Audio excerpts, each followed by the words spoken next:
have to say Golden Axe was a pretty decent success for Sega back at the time. As I mentioned, it's one of those must-play legacy titles for the Genesis in a lot of people's eyes who have knowledge and experience with this era. And even I, while cautious to recommend it when playing as a single-player experience, still says it holds up pretty well as a retro co-op beat-em-up. It's not perfect, but it does more than enough to check it out in my opinion. So of course, something that successful is bound to get a sequel. And while Golden Axe doesn't have as many games in the series as, say, like Sonic or, well, Sonic, but it did get a couple during the generation's lifetime. Surely this would be a great attempt to expand the series, try some new ideas, polish the gameplay more, and just all around an attempt to make a great follow-up. Well, Golden Axe 2 is probably one of the safest, most unoriginal sequels I've ever seen when it comes to video games. You know the old saying, don't fix what's not broken? Well, the team might have took that ideology a little too literal, because outside of some newish looking levels, enemies, or maybe one or two new upgrades to current mechanics, this game sadly comes off as an unpolished and possibly rushed product. So much like last time you're playing a side-scrolling beat-em-up, where you play as one of 3 different characters, each of them returning from the previous game, attempting to fight off a new threat. Evil bad guy, lord-like person looking to take over the world. That's honestly it. Not much thought was put into this story, which, to be fair, the original didn't go out of its way to be a masterpiece either, but still, there was a better attempt there.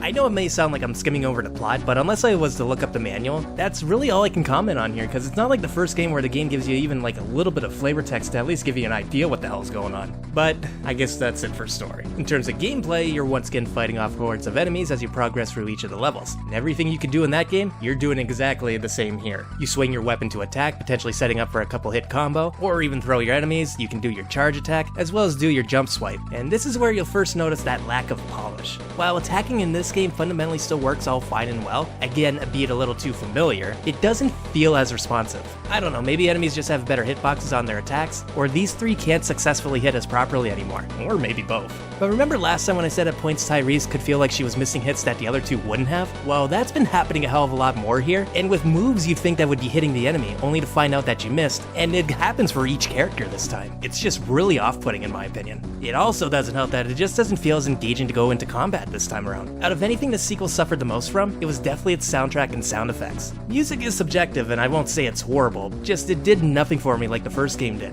But when it comes to actual sound design, oh my god, what the fuck happened here? Hitting an enemy doesn't have that oomph like the first game had, and because of it, your attacks don't feel like they have the same weight that they used to have. Also doesn't help that when you do kill an enemy, it sounds like they tripped and stubbed their toe, instead of, you know, that battle cry. Certainly not those dying wails like last time. Speaking of enemies though, my god does this game love its dogpile mechanics once again. But it's even worse this time since now they love throwing 4 enemies at once at you, though I do feel like they are a little bit stupider. I mean, yeah, you could potentially get bum rushed and overwhelmed at points when you face off against mini-bosses, or worse, those damn skeletons again, who are even more acrobatic this time, and they love throwing 4 at them at a time at you.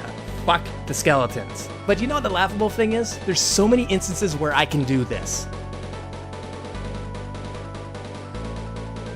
There should never be a time where I can get Mooks to walk off a ledge like that so frequently and so easily. There's something wrong with that picture, and admittedly, I'll abuse it just to save on health and lives since as a single-player experience, again, it's a bit of a war of attrition to get to the end. And really, not to mention, it kinda kills the satisfaction of when you're able to successfully throw them off yourselves in combat. I know I keep alluding to this, but Golden Axe 2 honestly just feels like it wasn't playtested well, which is probably the most apparent with its rideable mounts. They too make a return, but not only is it once again a chore to actually keep them, but actually, and probably not surprising at this point, but I find them more of a detriment this time since they tend to attack slower than the main 3 characters.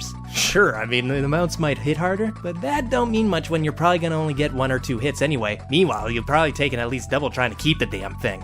So is there anything this game does better than the original? Just one element, and that's the use of magic. Once again, all 3 characters have magic attacks that can be used as screen nukes, which can help level the playing field a bit if you feel overwhelmed. And once again, the more you build up your magic meter, the stronger the attack can be, with this being the main difference between all 3. The nice thing about it this time is that you can actually choose how strong your attack will be when you have enough built up. Last time, if you built up that meter up to the max and used it, well, you were committing to that one attack. Now all you have to do is hold down the magic button until you hit the desired amount. Only want to use one segment and save the rest for later? Well, no, you can. And this is easily the best new feature this game introduces, because it's going to encourage players to want to use their magic attacks more often. Though one little nitpick, why is Gilius an earthbender this time around instead of using lightning attacks like last time? His name is Gilius Thunderhead. For Christ's sakes, how do you overlook something like that? That just baffled me the first time I saw that. Just another example why I feel this was a bit of a rushed product and a cash in on the first game's popularity.